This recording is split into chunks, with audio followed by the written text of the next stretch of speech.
L'information au bout des doigts avec le Nord Info, l'Éveil et Info Laurentide. Au micro, Mathieu Lauca. Ici, le REM dans les Basses-Laurentides, évidemment, on l'attend depuis longtemps parce que, bon, il y a eu la pandémie. Certains vont dire tant mieux, d'autres tant pis. Oui, tant pis en matière de santé, mais tant mieux parce que la fameuse gare de Deux-Montagnes, là, en fait, le train de Deux-Montagnes qui a été fermé déjà depuis plusieurs mois, bien, il n'y a pas trop eu d'impact sur le transport. On s'attend à ce que le REM soit en opération autour de 2024, tant pour Mascouche que du côté de Deux-Montagnes. Mais il y a quand même des enjeux d'ici là, des enjeux d'infrastructures. Pour ceux qui connaissent le centre-ville de Montréal, là, pas trop loin justement du Centre Bell où il y avait le match hier là, sur René Lévesque, on s'attend à quasiment une défiguration du portrait. En quoi tout ça pourrait venir mettre un peu de plomb dans l'aile du projet? Bref, le Parti québécois a fait une sortie publique à la mi-juin dernier sur le sujet. Et pour en parler, on retrouve le porte-parole du PQ en matière de transport, qui est aussi député des Îles-de-la-Madeleine, Joël Arsenault. Monsieur Arsenault, bonjour. Oui, bonjour. Qu'est-ce que vous revendiquez dans le fond? Qu'est-ce qui accroche dans ce dossier-là? Ben, il y a plusieurs choses qui accrochent. La première des choses, c'est la reddition de comptes. C'est l'opacité avec laquelle ces projets-là de REM, de divers REM sont développés. Et ce qu'on demande, ce qu'on a formalisé dans une lettre qui a été expédiée aux membres de la Commission de transport et de l'environnement, c'est la comparution de la CDPQ Infra devant les parlementaires pour nous expliquer les tenants et aboutissants de leur projet. Parce qu'il y a beaucoup de questions qui sont posées un peu partout, là où le REM veut s'installer, mais les réponses sont souvent évasives, pas très claires, pas très précises. Ça va du modèle de gouvernance jusqu'au tracé, en passant par le mode de transport utilisé. Quand vous parlez de CDPQ, là, on parle de la Caisse de dépôt et de placement, mais de sa division infrastructure, là. Exactement. La CDPQ Infra est le bras de transport utilisé par la Caisse de dépôt et placement pour réaliser des projets de transport en commun. Mais ce qu'on constate et ce qu'on déplore, puis ce qui nous inquiète, c'est que le gouvernement a en quelque sorte donné les clés de la ville à CDPQ pour faire son développement.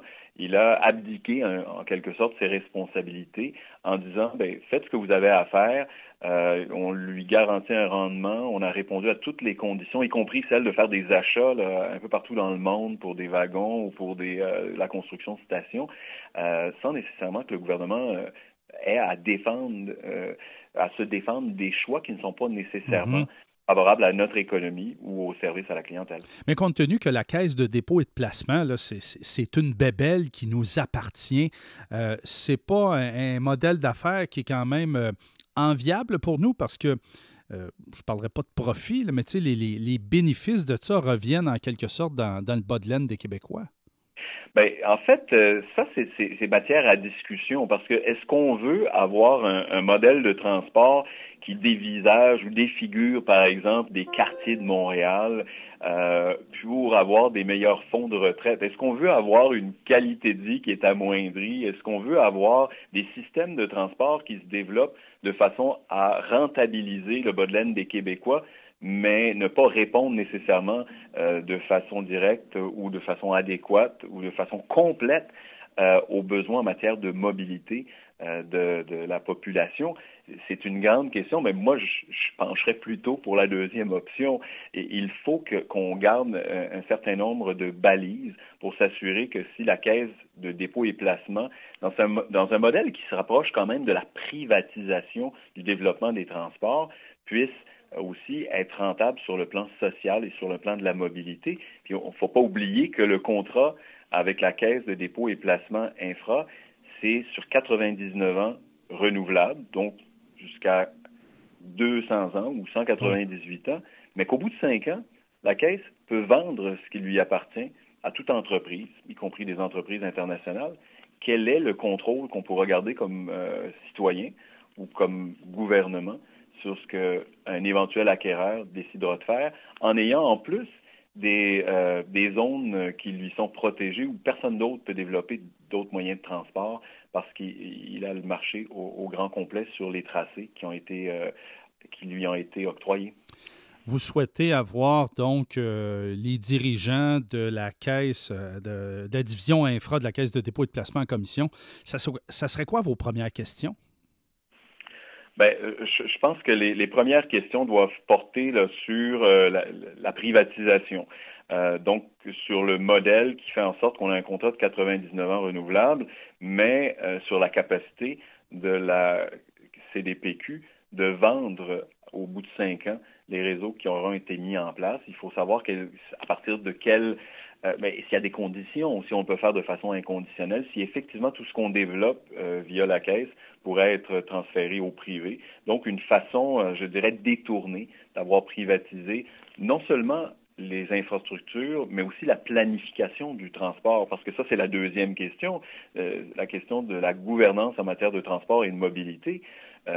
Quel est maintenant le rôle de l'autorité régionale du transport métropolitain si la Caisse a tous les pouvoirs de développer des réseaux sans nécessairement consulter la RTM et tous les partenaires?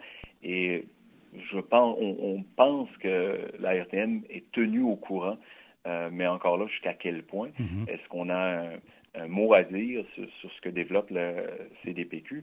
Ça, sur le plan démocratique même, ça pose des enjeux fondamentaux.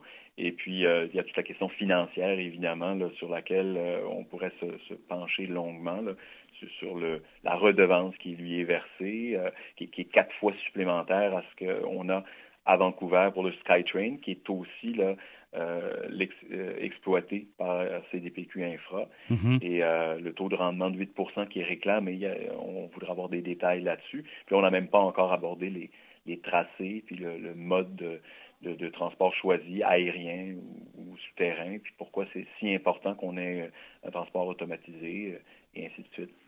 Je ne sais pas si vous êtes allé à Vancouver dans votre vie. J'ai personnellement pris le SkyTrain. C'est magnifique. On est à Burnaby, en banlieue. On est à Surrey. On arrive rapidement au centre-ville. Dans le fond, c'est ce qu'on a à Paris.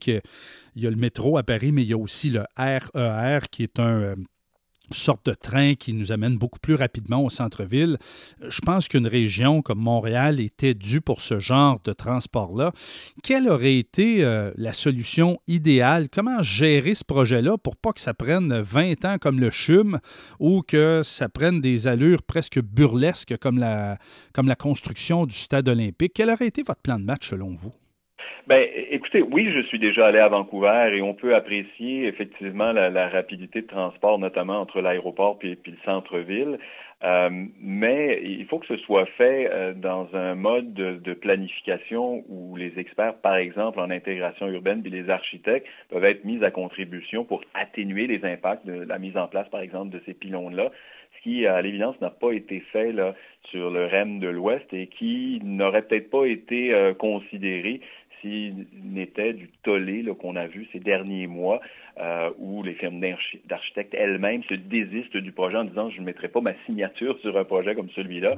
Il y a très peu d'experts à l'heure actuelle qui favorisent le modèle qu'on a privilégié pour le REM de l'Est, tant au centre-ville que dans les quartiers d'Hochelaga-Maisonneuve, où on va traverser un parc et couper des arbres matures, ou encore un peu plus loin dans Mercier. Alors, est-ce qu'on est opposé à la finalité d'une desserte? Absolument pas, mais à vouloir faire vite et avec une certaine distance des besoins des citoyens ou des réserves exprimées, on risque justement là, d'avoir un projet qui n'est pas optimal. Alors, entre ce que vous dites, là, la procédure qu'on a pu observer, vous auriez pu parler dans d'autres projets, comme celui de la ligne bleue, où on en discute depuis... monsieur, 35-40 ans.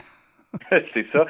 Entre un modèle, justement, comme celui-là, qui n'avance plus parce que d'élection en élection, on fait des promesses, puis les choses n'avancent pas, et le modèle utilisé par la CDPQ, par le gouvernement via la CDPQ, je pense qu'il y a moyen de moyenner. On peut trouver une façon d'accélérer les projets tout en s'assurant finalement d'une acceptabilité sociale d'une part, et d'autre part, d'une meilleure concertation, pour une meilleure planification. Moi, ce sur quoi j'ai des problèmes majeurs, je vous l'ai déjà mentionné, c'est sur la gouvernance, mais sur l'acceptabilité sociale, puis le véritable processus démocratique qui doit être mis en place pour qu'on entende les gens sur leurs attentes, leurs besoins et sur leurs réserves quant à un certain nombre d'éléments.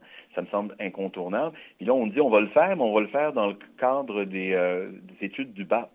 Mais on sait ce qui s'est passé lors du dernier BAP, c'est que le rapport, il a été à peu près tout simplement tabletté.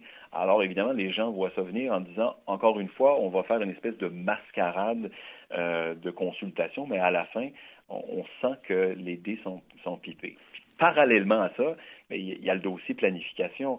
Si on est enferré dans un modèle CDPQ où on ne peut développer absolument rien d'autre parce que ce qui est important, c'est de rentabiliser le projet REM, on va avoir évidemment de problèmes majeurs de mobilité dans les années à venir. On ne peut pas privilégier à outrance la rentabilité sur le service à la population et c'est ce qu'on devine dans ce projet-là, là, et que la RTM ne soit pas au cœur de ces décisions-là, c'est assez troublant. À quoi sert-elle? On peut la réformer si elle n'est pas assez efficace, mais de la mettre de côté, ça me semble inacceptable. On est en compagnie de Joël Arsenault. Il est porte-parole du Parti québécois en matière de transport et député des Îles-de-la-Madeleine. Monsieur Arsenault, vous avez dit quelque chose de fort intéressant. Vous avez dit il y a eu des consultations et on avait l'impression que les dés étaient pipés. Peu importe les régions du Québec, peu importe les villes ou le type de gouvernement provincial, municipal ou encore fédéral, on a l'impression que c'est une mode, ça, maintenant. Et nous, ici, dans les Basses-Laurentides, on l'a vécu quand il était question de fermer le train de Deux-Montagnes, donc d'arrêter les transports. Ça a graffiné, il y a eu des levées de boucliers de la part de la population. Et bon, finalement, la pandémie est arrivée, mais avez-vous l'impression que c'est un nouveau mode de gestion? On prend une décision, puis après ça, on consulte pour un petit peu avoir l'air démocratique ou transparent? Ben, tout à fait. En fait, c'est particulièrement patent dans le modèle CDPQ Infra. On a déjà trouvé la solution, on a déjà développé le modèle et c'est à prendre ou à laisser. On ne va pas discuter longuement avec CDPQ Infra si on peut aller en souterrain ou en aérien. Si on peut, par exemple, examiner la possibilité de mettre un tramway plutôt qu'un train léger, tout ça, c'est, en bon français, tout ça, c'est canné. Alors, quand on le présente sous l'angle de l'acceptabilité sociale en disant qu'il va y avoir des consultations, on sait déjà que les paramètres de la consultation nous mènent vers une impasse là, si on a des objections majeures sur le tracé ou sur le mode de transport utilisé. Et on l'a vu dans le passé, les consultations servent à donner une espèce de caution morale au gouvernement pour dire j'ai consulté ou au gouvernement ou à la CDPQ, j'ai consulté, donc je peux aller de l'avant. On oublie de dire, est-ce que vous avez retenu le point de vue des citoyens? Est-ce qu'à travers la consultation, on a amélioré le projet et est-ce qu'on a retenu justement les propositions des citoyens ou leurs objections? Est-ce qu'on a corrigé le tir? Est-ce qu'on a, en bout de ligne, une plus grande acceptabilité sociale? Visiblement, là, cet élément-là, nous, on a des grands doutes à l'heure actuelle. Et si c'est le nouveau mode de gouvernance sur le plan démocratique, c'est inquiétant parce que moi, je pense qu'on ne peut pas faire fi dans le transport, puis dans le transport en commun, je dirais, de l'adhésion de la population à un projet comme celui-là si on veut son succès. Dans 1 an et des poussières, il y aura une élection provinciale. Bon, Parti québécois est dans une position plutôt difficile, mais advenant le cas là, où que vous accédiez au pouvoir, c'est quoi votre décision de jour 1 par rapport à tout ça? Bien, nous, vous voyez, vous avez parlé tout à l'heure du train de Deux-Montagnes. On s'est fait le porte-parole de la population là-bas pour poser des questions au gouvernement, pour dire, bon, les mesures de mitigation en place, là, quelles seront-elles? Est-ce qu'on peut les bonifier? Parce que la dernière chose qu'on veut, c'est détourner les gens des modes de transport en commun pour qu'ils retournent vers l'auto solo. Puis vous aviez raison de dire que la pandémie, en quelque sorte, permis d'atténuer la pression et sur le gouvernement, mais également sur la population qui a développé, évidemment, comme partout ailleurs au Québec, le mode télétravail, ce qui a allégé, évidemment, la pression, puis les conditions difficiles dans lesquelles on a plongé les gens pour les 4 prochaines années, pour leur offrir essentiellement un service qu'ils ont déjà à peine bonifié là, en fréquence ou en temps de déplacement. 4 ans, c'est long, et ça peut provoquer justement là, un désamour de la population vers le transport en commun. Redécouvrir les vertus de l'auto-solo, c'est certainement pas là où on devrait être en 2021. Puis pour la question que vous amenez sur une prochaine élection, c'est sûr que tout dépendra de la façon dont les projets ont avancé ou pas. Je vous donne l'exemple de la dernière élection. Le projet du REM de l'Ouest, il était déjà bien enclenché à l'époque de l'élection de 2018. Alors nous, on n'a pas dit on va arrêter tout ça, on va démolir ce qui a été fait, mais on va corriger le tir pour améliorer le projet, et ce sera également la vision qu'on pourra proposer aux électeurs, à la population. C'est de dire, bon, ce qui a été fait est fait, il faut faire avec, il faut le bonifier, il faut l'améliorer dans les secteurs qui n'auront pas encore été, par exemple, touchés par l'érection de pylônes en plein milieu d'un parc ou d'un milieu de vie à l'est de Montréal. Il faudra à un moment donné là, que la population ait son mot à dire, et nous, c'est ce qu'on va s'engager à faire, de favoriser donc un projet qui s'intègre mieux à l'environnement urbain, qui dessert mieux les banlieues. Et ça, je pense qu'on est déjà très en contact avec les groupes sur le terrain, avec les citoyens, puisque le gouvernement, lui, a déjà décidé d'abdiquer et de dire c'est pas dans ma cour, la CDPQ mène le projet et puis on leur fait confiance. Moi, c'est pas suffisant. Merci, M. Arsenault, pour votre temps. Bonne journée. Merci à vous. Joël Arsenault, il est porte-parole du PQ en matière de transport et député des Îles-de-la-Madeleine.